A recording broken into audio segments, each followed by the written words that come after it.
نحمده ونصلي ونسلم على رسوله الكريم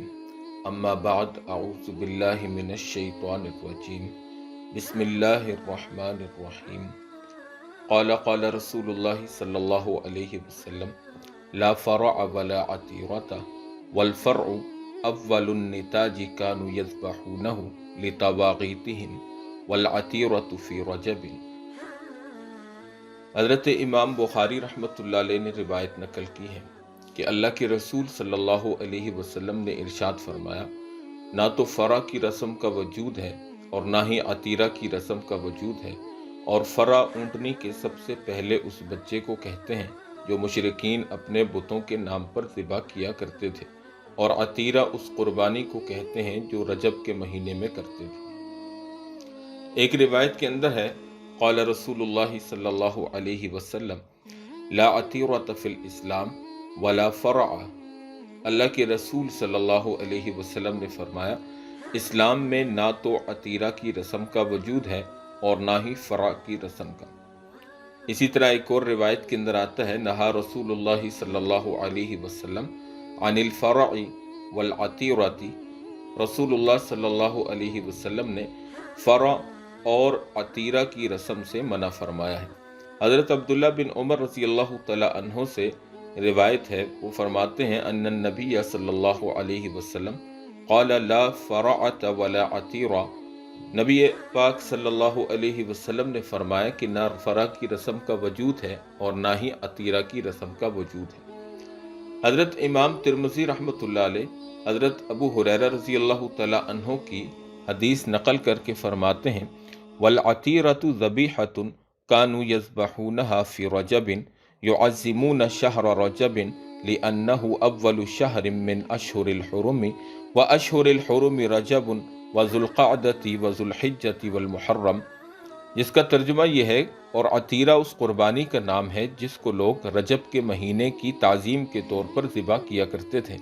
کیونکہ وہ عظمت والے مہینوں میں سے پہلا مہینہ ہے، اور عظمت والے مہینے یہ ہیں رجب اور ذی القعدہ اور ذو الحجہ اور محرم۔ جاہلیت کے زمانے میں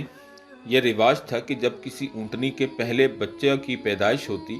تو وہ لوگ اس پہلے بچے کو بتوں کے نام پر قربان کرتے، تو اس کو فرع کہا جاتا۔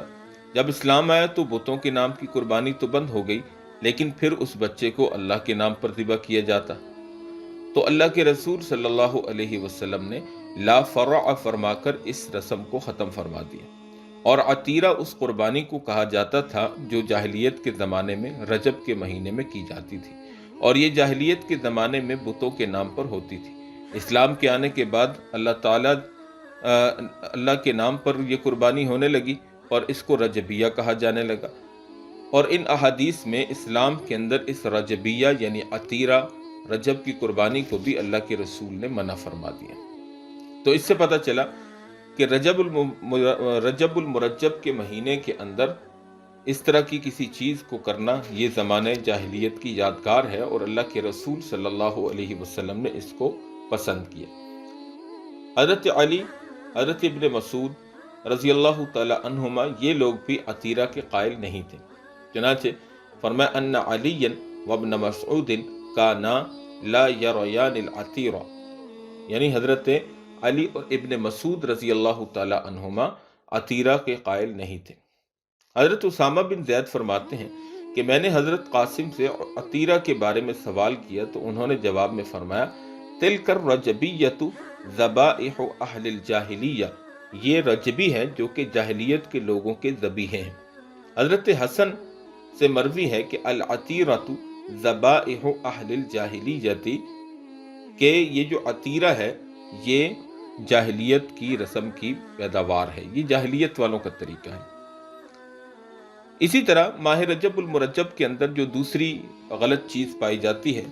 وہ ہے ماہ رجب کو زکوٰۃ کا مہینہ سمجھنا۔ تو یہ بات ذہن میں رکھیے کہ زکوٰۃ اسلامی فریضہ ہے، اور اس کا تعلق دو چیزوں کے ساتھ ہے۔ ایک تو صاحب نصاب مال کے ساتھ، کہ آدمی صاحب نصاب ہو اور اس مال پر زکوٰۃ بھی بنتی ہو۔ دوسرا اس کے اوپر حولان حول یعنی سال بھی گزر چکا ہو۔ اب یہ ضروری نہیں کہ وہ سال جو ہے رجب میں پورا ہو، اگر وہ سال رجب کے مہینے سے پہلے پورا ہو جائے یا رجب کے مہینے کے بعد پورا ہو رہا ہو تو اس کو اپنے وقت پر ہی ادا کیا جائے گا۔ لہٰذا ماہ رجب کو زکوٰۃ کا مہینہ سمجھنا یہ ٹھیک نہیں ہے۔ اسی طرح تبارک کی رسم کے نام سے ایک رسم کی جاتی ہے، جس میں سورہ ملک جو کہ 29ویں پارے کی شروع کی صورت ہے، جس کو سورہ تبارک الذی بھی کہا جاتا ہے، اور وہ مخصوص طریقے سے تلاوت کی جاتی ہے اور پڑھی جاتی ہے، اور اس کو مخصوص طور پر روٹیوں پر پڑھ کر ایصال ثواب کیا جاتا ہے، اور پھر ان روٹیوں کو بطور تبرک کے کھایا پیا جاتا ہے اور بڑا بابرکت سمجھا جاتا ہے۔ لیکن اس رسم کا قرآن و حدیث سے، صحابہ کرام اور فقہاء کرام سے کوئی ثبوت نہیں ہے، لہذا یہ اپنی خود ساختہ رسم اور بدعت ہے، اور ایسا کرنا ثواب نہیں ہے بلکہ الٹا گناہ ہے۔ چنانچہ فتاوی رشیدیہ کے اندر حضرت مولانا رشید احمد گنگوہی رحمۃ اللہ علیہ فرماتے ہیں کہ تبارک اور رجبی بدعت ہیں اور ان کی کوئی اصل شریعت کے اندر موجود نہیں ہے۔ فتاوی محمودیہ کے اندر ہے کہ رجب المرجب کے مہینے کے اندر جو جمعے کے دن میٹھی روٹی پکائی جاتی ہیں، 41 بار سورہ ملک پڑھواتے ہیں اور اس کو تبارک کہتے ہیں، تو میت کی طرف سے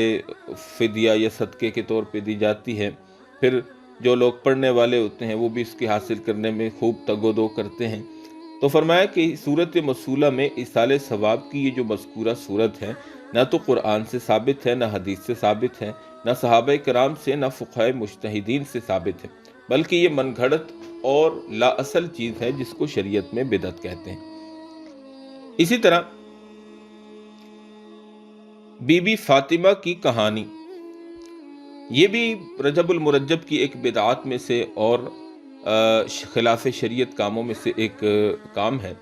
کہ بعض علاقوں کے اندر 22 رجب کی رات میں بعض عورتیں نہاد ہو کر، باوضو ہو کر، بڑے اہتمام کے ساتھ میدا، گھی، شکر، دودھ اور میوہ جات وغیرہ سے خاص تناسب سے کچھ پوریاں وغیرہ بناتی ہیں، پھر ان کو مٹی کے کورے کنڈوں میں بھر کر کسی چوکی یا صاف چادر وغیرہ پر رکھ کر ایک منظوم کتاب پڑھواتی ہیں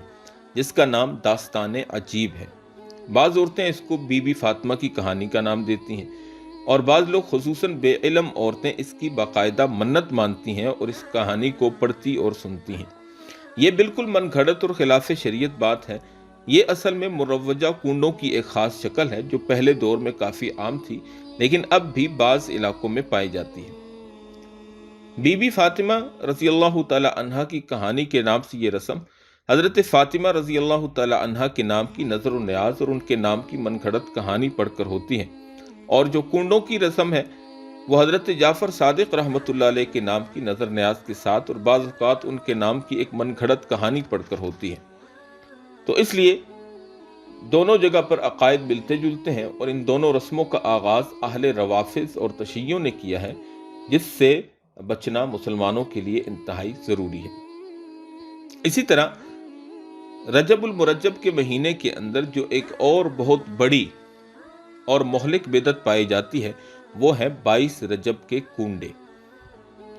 22 رجب کے کنڈے کے متعلق مشہور ہے کہ یہ حضرت امام جعفر صادق رحمۃ اللہ تعالی علیہ کی ولادت کا دن ہے، اور اس کے لیے بنیاد حضرت جعفر صادق رحمہ اللہ کے ایک فرضی قصے کو بنایا جاتا ہے کہ انہوں نے وزیر اعظم کے گھر جھاڑو پوچھے کا کام کرنے والی عورت سے، کسی لکڑہارے کی بیوی تھی، اس عورت سے یہ کہا تھا کہ 22 رجب کو پوریاں پکا کر کنڈے بھر کر ہمارے نام سے فاتحہ کرے، ورنہ حشر کے روز اس کا ہاتھ ہوگا اور ہمارا دامن ہوگا۔ مطلب یہ ہے کہ ہمارے نام کے کنڈے بھرے گی، ہمارے نام کی نظر و نیاز کرے گی، تو پھر اگر اس کی حاجت دنیا میں پوری نہ ہوئی تو وہ ہمارا گریبان بھی قیامت کے دن پکڑ سکتی ہے۔ کنڈوں کی رسم عجیب کے متعلق بہت ہی عجیب و غریب قسم کی باتیں ہیں، اور بہت ہی اس کے اندر عجیب و غریب قسم کی کہانیاں گھڑی جاتی ہیں۔ سب سے پہلے تو کنڈوں کی رسم کے پس منظر کو اگر ہم سامنے رکھیں تو کہتے ہیں کہ کنڈوں کی رسم بالکل جدید ہے۔ اس کا شان نزول یہ ہے کہ نواب حامد علی خان والی رامپور اپنے کسی منظور نظر رنڈی سے ناراض ہو گئے اور عتاب شاہی صدور ہوا، یعنی نواب صاحب ایک طوائف سے ناراض ہو گئے اور اس کے ساتھ بات چیت کرنا چھوڑ دی۔ تو اس چالاک قصبی عورت نے نواب صاحب کے مذہبی عقائد سے فائدہ اٹھاتے ہوئے امام جعفر صادق رحمہ اللہ کے نام سے ایک جھوٹا افسانہ تراش کر اس کے مطابق نواب صاحب کی رضا حاصل کرنے کے لیے 22 رجب کے کنڈے کیے۔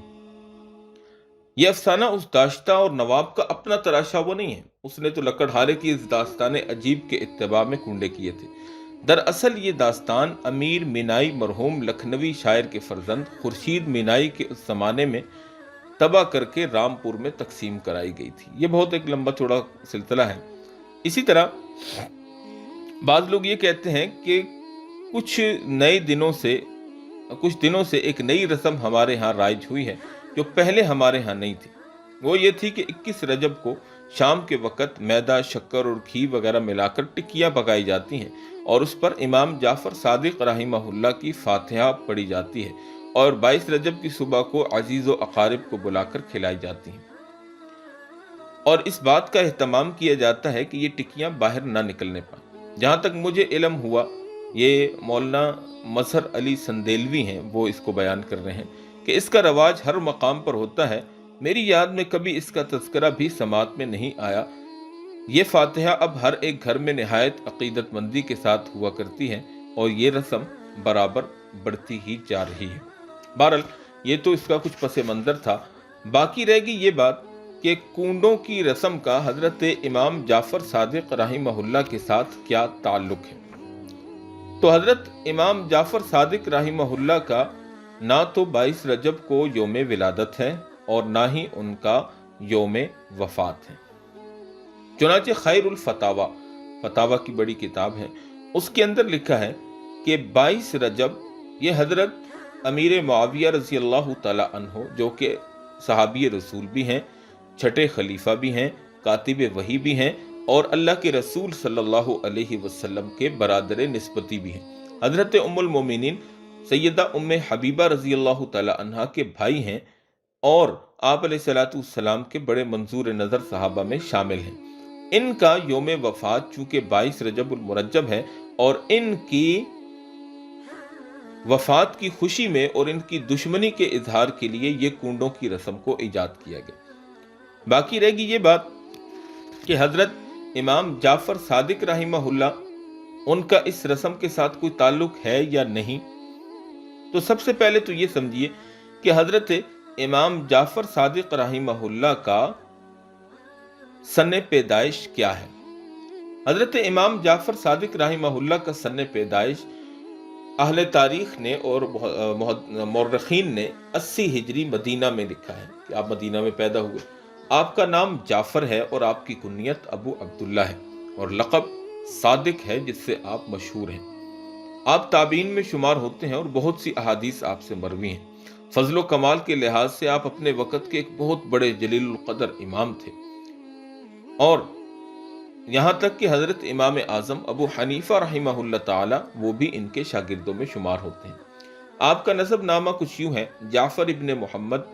بن باقر بن علی بن ابی طالب۔ اسی طرح حضرت علی رضی اللہ تعالی عنہ کے آپ پوتے بنتے ہیں۔ آپ کی والدہ واجدہ حضرت ام فروہ رحمہ اللہ تعالی علیہ حضرت ابو بکر صدیق رضی اللہ تعالی عنہ کے پوتے قاسم بن محمد کی بیٹی تھی۔ والدہ کی طرف سے شجرہ ان کا یوں بنتا ہے: ام فروہ بنت اسما بنت عبد الرحمن بن ابو بکر صدیق رضی اللہ تعالی عنہ۔ اس طرح حضرت جعفر صادق رحمہ اللہ کی رگوں میں دو طرف سے صدیقی خون بھی شامل ہے۔ اسی وجہ سے حضرت امام جعفر صادق رحمہ اللہ حضرت ابو بکر صدیق رضی اللہ تعالی عنہ سے بہت زیادہ محبت رکھتے تھے۔ چنانچہ علامہ ذہبی رحمہ اللہ آپ کا ذکر کرتے ہوئے فرماتے ہیں: وَأُمُّهُ هِيَ أُمُّ فَرْوَةَ بِنْتُ الْقَاسِمِ بْنِ محمد بن ابی بکر التیمیّ وَأُمُّهَا هِيَ أَسْمَاءُ بِنْتُ عبد الرحمن بن ابی بکر وَلِهَذَا كَانَ يَقُولُ وَلَدَنِي أَبُو بَكْرِ الصِّدِّيقِ مَرَّتَيْنِ وَكَانَ يَغْضَبُ مِنَ الرَّافِضَةِ وَيَمْقُتُهُمْ إِذَا عَلِمَ أَنَّهُمْ يَتَعَرَّضُونَ لِجَدِّهِ أَبِي بَكْرٍ ظَاهِرًا وَبَاطِنًا هذا لا ريب فيه ولكن الرافضة قوم جهلة قد هوى بهم الهوى في الهاوية فبعدا لهم۔ سیرت اعلام النبلاء کے اندر علامہ ذہبی رحمہ اللہ فرماتے ہیں اور آپ کی والدہ ام فروہ ہیں جو کہ قاسم بن محمد بن ابی بکر تیمی کی بیٹی ہیں، اور آپ کی والدہ کی والدہ اسماء بنت عبد الرحمن بن ابی بکر ہیں۔ اسی وجہ سے حضرت امام جعفر صادق فرمایا کرتے تھے کہ مجھے حضرت ابو بکر صدیق رضی اللہ تعالی عنہ نے 2 مرتبہ جنم دیا ہے، اور آپ رافضیوں پر غصہ ہوتے تھے اور ان سے ناراض ہوتے تھے، جبکہ انہیں یہ معلوم ہوتا تھا کہ وہ آپ کے دادا حضرت ابو بکر کی ظاہراً اور باطناً تنقید کرتے ہیں، اور اس بارے میں کوئی شک نہیں، لیکن رافضی جاہل لوگ ہیں اور ان کو خواہشات نے گمراہی میں ڈال دیا ہے، چنانچہ ان کا ستیہ ناش ہو۔ یہ تو تھی کنڈوں کے متعلق کچھ بات۔ تو حضرت امام جعفر صادق رحمہ اللہ کی جو وفات ہے اس کے متعلق 148 ہجری کا سن لکھا گیا ہے، اور مہینہ رمضان کا تھا، اور پیدائش جیسا کہ پیچھے میں نے آپ کے سامنے عرض کیا کہ آپ کی پیدائش جو ہے وہ 80 ہجری اور مہینہ شوال کا لکھا گیا ہے، اگرچہ کچھ اختلافات بھی ہو سکتے ہیں۔ لہٰذا کنڈوں کی رسم 22 رجب کو کرنا یہ حضرت امیر معاویہ رضی اللہ تعالی عنہ کے دشمنوں کا ہاتھ بٹانا ہے، اور ایک صحابی رسول سے دشمنی رکھنا یہ بے شمار قسم کا جو ہے وہ ایمان کے لیے خطرہ ہے، لہٰذا اس سے بچنا ہر مسلمان کے لیے نہایت ضروری ہے۔ باقی رہا بات اور طریقہ ایصال ثواب کا، تو نہ اس کے لیے شریعت نے کوئی دن متعین کیا، نہ کوئی مہینہ متعین کیا۔ آپ کسی بغیر تعیین وقت اور بغیر تعیین مہینہ کے کسی بھی وقت اپنے آباء و اجداد کو، بزرگان دین کو، اولیاء کرام کو اور اکابر و اسلاف کو، اپنے ماں باپ کو، اپنے فوت شدہ مسلمان بھائیوں کو ایصال ثواب کر سکتے ہیں، اس کے لیے کوئی قید نہیں ہے۔ اب آخری چیز جو رجب المرجب کے اندر ہے وہ ہے 27 رجب کی منکرات۔ 27 رجب کو شب معراج کہا جاتا ہے، اور شب معراج کو یقینی طور پر 27 رجب ہی قرار دیا جاتا ہے۔ رجب کے مہینے کے اندر معراج کا واقعہ پیش آیا۔ معراج کا واقعہ یقیناً اللہ کے رسول صلی اللہ علیہ وسلم کے معجزات میں ایک عظیم اہمیت اور ایک عظیم نشان کی حیثیت رکھتا ہے، لیکن کیا اس کے اندر یہ بات ثابت ہے کہ یہ معراج کا واقعہ رجب المرجب کے مہینے کے اندر 27 تاریخ کو ہی پیش آیا؟ تو سب سے پہلے ہم اس کے لیے حضرت امام ابو عبداللہ محمد بن عبد الباقی زرقانی مالکی رحمہ اللہ تعالیٰ کی ایک روایت اور ان کا ایک فرمان نقل کرتے ہیں۔ وہ کہتے ہیں کہ وَلَمَّا كَانَ فِي شَهْرِ رَبِيعُ الْأَوَّلِ أَوِ الْآخِرِ أَوْ رَجَبِ أَوْ رَمَضَانَ أَوْ شَوَّالٍ أَقْوَالٌ خَمْسَةٌ أُسْرِيَ بِرُوحِهِ وَجَسَدِهِ يَقْظَةً لَا مَنَامًا مَرَّةً وَاحِدَةً فِي لَيْلَةٍ وَاحِدَةٍ عند الجمهور المحدثين والفقهاء والمتكلمين وتواردت عليه ظواهر الأخبار الصحيحة ولا ينبغي العدول عنه۔ اس عبارت کا مطلب یہ ہے، اور جب ربیع الاول کا مہینہ ہوا یا ربیع الاخر یعنی ربیع الثانی کا مہینہ ہوا یا رجب کا یا رمضان کا یا شوال کا مہینہ ہوا، اس سلسلے میں یہ 5 اقوال ہیں۔ تو آپ صلی اللہ علیہ وسلم کو روح اور جسم کے ساتھ جاگنے کی حالت میں معراج کرائی گئی، نہ کہ نیند کی حالت میں۔ ایک مرتبہ ایک ہی رات میں جمہور محدثین اور فقہا اور متکلمین کے نزدیک اور صحیح احادیث صاف طور پر اس سلسلے میں وارد ہوئی ہیں، جن سے ہٹنے کی گنجائش نہیں ہے۔ اسی طرح مشہور مورخ اور مفسر حضرت علامہ عماد الدین ابن کثیر رحمہ اللہ فرماتے ہیں فعلی قول السدی یکون الاسراء فی شہر ذی القعدۃ وعلی قول الزہری وعروۃ یکون فی ربیع الاول وقد اورد حدیثا لا یصح سندہ ذکرناه فی فضائل شہر رجب ان الاسراء کان لیلۃ السابع والعشرین من رجب واللہ اعلم ومن الناس من يزعم ان الاسراء کان اول لیلۃ جمعۃ من شہر رجب وهي ليلة الرغائب التي احدثت فيها الصلاة المشهورة ولا اصل لذلك والله اعلم۔ البدایہ والنہایہ کی اندر حضرت ابن کثیر رحمہ اللہ فرماتے ہیں سدی کے قول کے مطابق، سدی ایک بڑے مشہور مفسر کا نام ہے، کہ معراج ذی قعدہ کے مہینہ میں اور زہری اور عروہ کے قول کے مطابق ربیع الاول کے مہینے میں ہوئی۔ اور ایک حدیث جس کی سند صحیح نہیں ہے اور اس کو ہم نے فضائل شہر رجب میں ذکر کیا ہے، یہ ہے کہ معراج رجب کی 27ویں رات میں ہوئی ہے۔ اللہ ہی اس کی بہتر حقیقت کو جانتا ہے۔ اور بعض لوگوں کا گمان یہ ہے کہ معراج رجب کے مہینے کی پہلی شب جمعہ میں ہوئی، اور یہ رات رغائب کی رات کہلاتی ہے، جس میں ایک مشہور نماز جس کا نام صلاۃ الرغائب رکھا گیا، ایجاد کی گئی۔ اس نماز کی بھی کوئی اصل دین میں نہیں ہے، واللہ تعالی عالم۔ اسی طرح ابن جوزی رحمہ اللہ اور علامہ محمود آلوسی رحمہ اللہ اور اسی طرح مولانا عبد الحی لکھنوی رحمہ اللہ وغیرہ یہ حضرات فرماتے ہیں کہ نبی کریم صلی اللہ علیہ وسلم کی معراج کو حتمی طور پر، یقینی طور پر 27 رجب کو قرار دینا، اس کی شریعت کے اندر کوئی ثبوت نہیں ہے۔ اور اگر بالفرض نبی پاک صلی اللہ علیہ وسلم کی معراج 27 رجب کو ثابت بھی ہو جائے، تو ہمارے ہاں جو معراج کے نام پر شب معراج کا جلسہ کیا جاتا ہے، یا اسی طرح اس کو ایک تہوار کی طرح منایا جاتا ہے، اس رات کو اچھے کھانے پکا کر تقسیم کیے جاتے ہیں اور اس کو ایک تہوار کی صورت میں پیش کیا جاتا ہے، تو اس کی کوئی صورت اور اثر شریعت کے اندر موجود نہیں ہے، کیونکہ نبی پاک صلی اللہ علیہ وسلم کے زمانے میں، کیونکہ یہ جو معراج کا واقعہ تھا یہ ابتدائی اسلام میں پیش آیا، اور اس کے بعد بہت عرصے تک اللہ کے رسول صلی اللہ علیہ وسلم مکہ مکرمہ میں، اور بعد از ہجرت مدینہ منورہ میں، اور پھر آپ علیہ السلام کی وفات کے بعد خلفائے راشدین اور خیر القرون کے زمانے کے اندر شب معراج نام کے کسی تہوار کا، کسی رات کا، فضیلت والی راتوں کا احادیث صحیحہ کے اندر اور نبی علیہ السلام کے مستند آثار کے اندر ثبوت نہیں ملتا۔ لہذا شب معراج کا واقعہ یقیناً ایک بہت بڑا واقعہ ہے اور قابل نصیحت اور قابل عبرت واقعہ ہے، اور ہمارے لیے ہمارے رسول صلی اللہ علیہ وسلم کی ذات مبارکہ کا ایک عظیم الشان معراج کا واقعہ ہے، لیکن اس کو 27 تاریخ بالجزم طور پر کہنا، فرمایا کہ یہ ٹھیک نہیں ہے۔ اس کے اندر بہت سے اقوال ہیں، میں نے پیچھے جیسے بیان کیا۔ اسی طرح بعض حضرات یہ کہتے ہیں کہ یہ واقعہ ہجرت مدینہ سے 6 ماہ قبل پیش آیا۔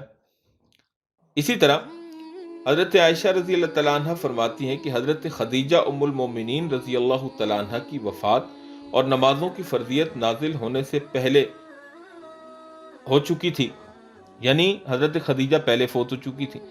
امام زہری فرماتے ہیں کہ حضرت خدیجہ کی وفات کا واقعہ بعثت نبوی کے 7 سال بعد ہوا، اور بعض روایات کے اندر ہے کہ واقعہ معراج بعثت نبوی سے 5 سال بعد ہوا۔